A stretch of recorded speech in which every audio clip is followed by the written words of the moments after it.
like everything that we read is somehow talking about the top of the market. And I get it because the numbers are really attractive and it really seems like the economy is growing or like the art market is growing. And so therefore it like provides some sort of stability, security for people who are reading it.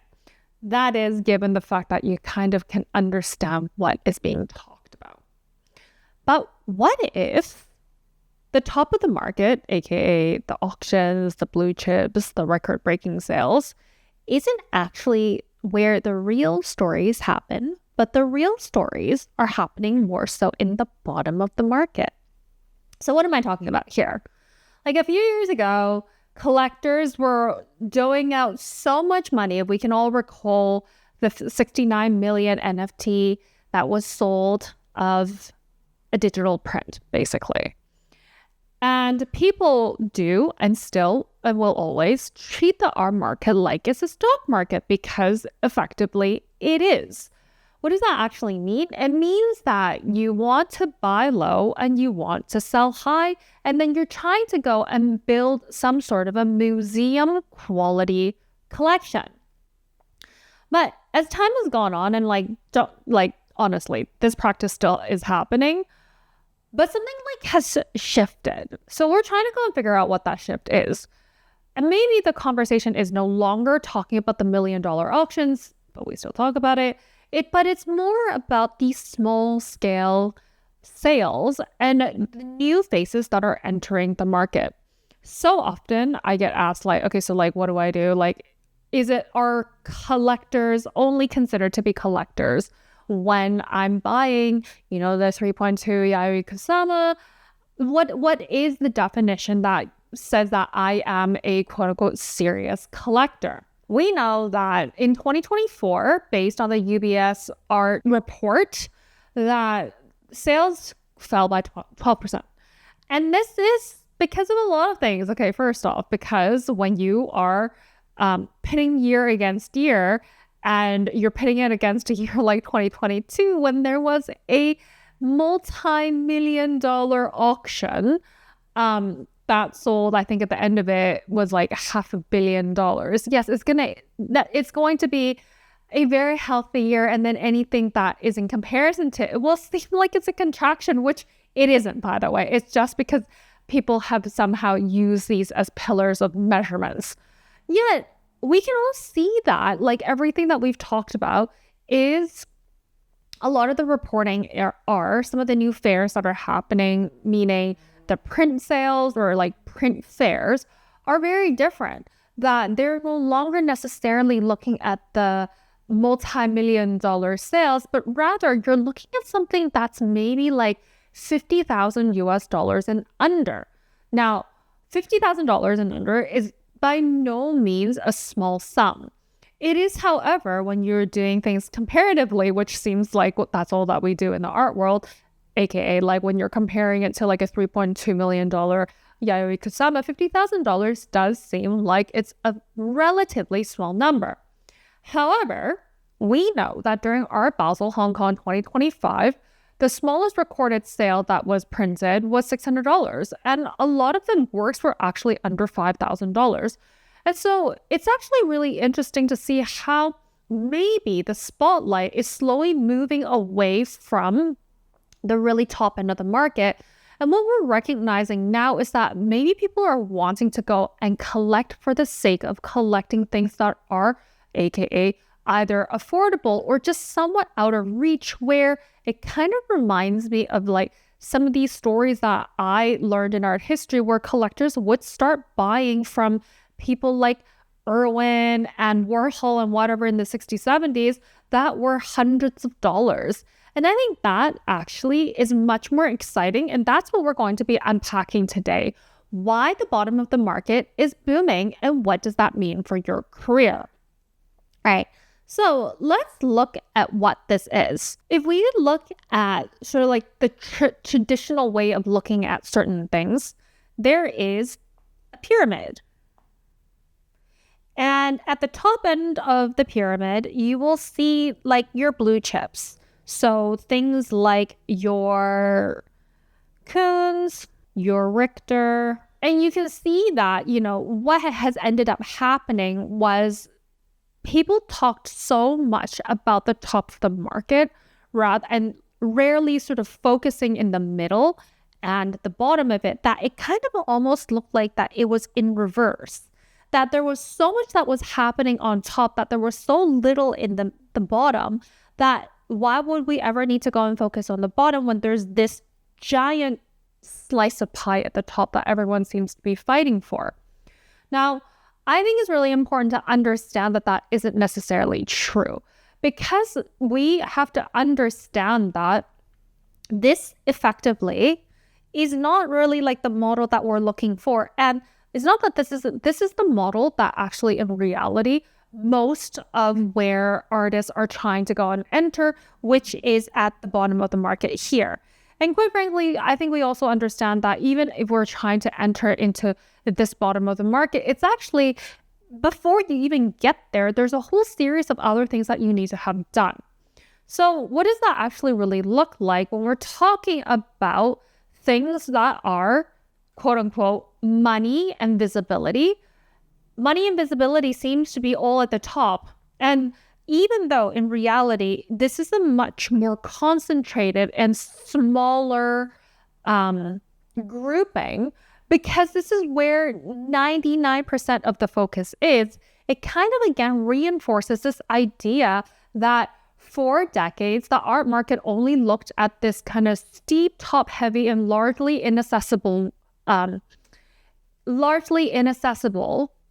The art market only looked at this steep, top-heavy, and largely inaccessible unless you had millions of dollars. And the higher things are, or like the higher up you get, the more prestigious it is. I think it's like really important for us to understand that, like, when you map things out like this, you know that the market isn't actually like this. And what, again, has now ended up happening is that there is a lot more momentum showing that we're much more interested in someone like here instead. Do we love the Kuhns, the Richters?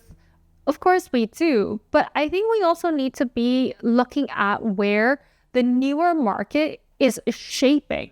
And what does that actually look like if there's more activity in the middle and the bottom, right? So what I actually find to be really exciting about this is that you might actually have more things like that are more accessible. So you might have more things like your print sales. You might have more things that are like online sales.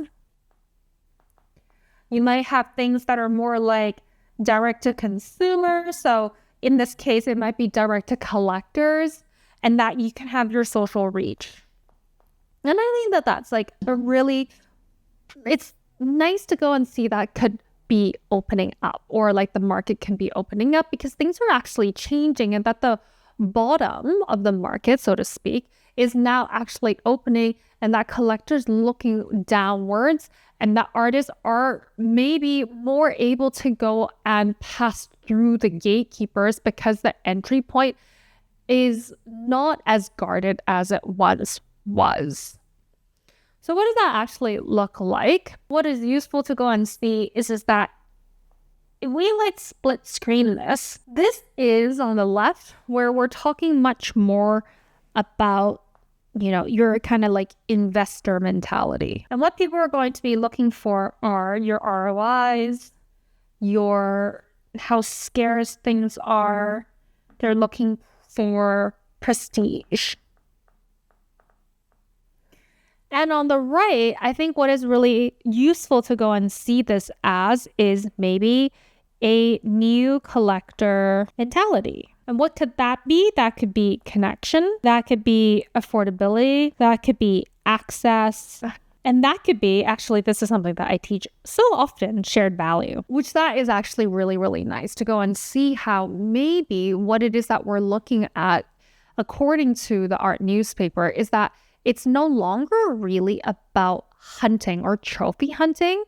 The new collector mindset, it's less about flipping art for a profit, but it's more about belonging, discovery, and believing in artists themselves, that you actually really want to grow with thumb. So what does that look like again? Okay, so if we look at this from like the investor mentality, this is like in the millions. What we might be seeing now is the $500 to, I don't know, like 10K mark. And then you go down and really sort of seeing this into the million. And I think that might be a different way to go and see how we can think about that. The energy that you can be focusing on is within this much larger piece of the pie. And you can think about things and like start seeing whether this is actually true when you go to, and as I'm recording this, the New York Art Week has just started. So this is the first week of May 2025. What we need to go and think about are different things.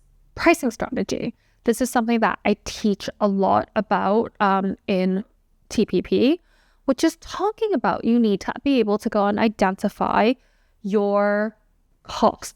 Yes, costs and prices are different. Let's look at this as a new pricing strategy.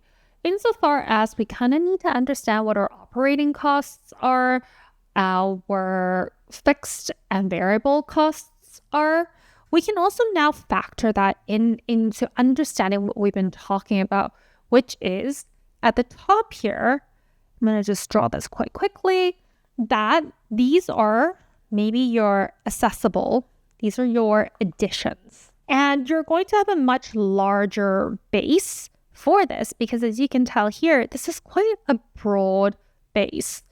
And then what you have here in the middle are something that's closer to maybe what you would consider your prices if you were showing at a fair, okay? And this might be something that is really helping you price at a higher level, like a mid-range point where every single one of your costs has been covered and you're generating a profit. Really, hopefully, I really hope that you are generating a profit irrespectively, whether you are in your accessible additions base or whether you are in your higher, like your mid-range base. And then here at the very top is that you've got your pieces that may not actually generate that much sales because they are much higher prices. Like whether this is for you, this is like after that you've been signed by a gallery, it's really important to go and figure out either like this method, but maybe working backwards to understand what you want ultimately your prices to be at. Right? I think it's really important for us to go and see that this effectively is the collector ladder, meaning that like the collector also has to climb this ladder insofar as so do we. So this framework creates a shift in the different types of value that you're offering, meaning that hopefully you're being able to identify your repeat buyers, collectors who want to grow with you, and work that circulates instead of sitting inside a vault forever. And it's about building the collector ladder and not just hoping for like someone to magically come and buy your work. So think about what this could mean for you as we have gone through this bottom of the pyramid and the top pyramid. Are your prices? So think about this again. So think about this in terms of the frameworks that we have been drawing, whether it's the top of the market or we're creating a broader base for you based on your pricing strategy. Are your prices creating a connection, or are you creating a fiction, or are you creating friction points for yourself? Have you made it easy for someone to start collecting you? What would it look like to design your collector base from the ground up? And are you building for scarcity or circulation? Because your pricing isn't necessarily just about money. Yes, of course, it's about hopefully identifying your break-even point, understanding how to go and have a profit and revenue. But also at the same time, we need to go and consider what your shared value or creating shared value means for access. So how many doors does your work open to others and for yourself? Okay, so again, I really think that this and identifying some of these bases, how to go and price, what are your accessible edition prices, what does that look like? because the bottom of the market isn't necessarily where artists settle, is where they start building. And what is really attractive here is that it's a really broad base where you can try a whole series of things. And if the floor isn't rising, that means that there is a lot of room for your career to grow upward and outwards, and not necessarily just trying to go and find this one size fits all career trajectory that we have been provided, or that we were told in art school that this is like the one and only way to go and quote unquote create success for yourself. So I hope that you can like consider what this would look like for you as you start creating your own priced ladder. Maybe you start off with $100 print. How many of those can you sell? Then maybe you do your $500 to $2,000 originals. So these are just like one off rather than being additions. And then maybe you can get towards your $5,000 commissions. Think about what your collector ladder would look like and share it and let me know how you can start growing or rethinking the market from the bottom up.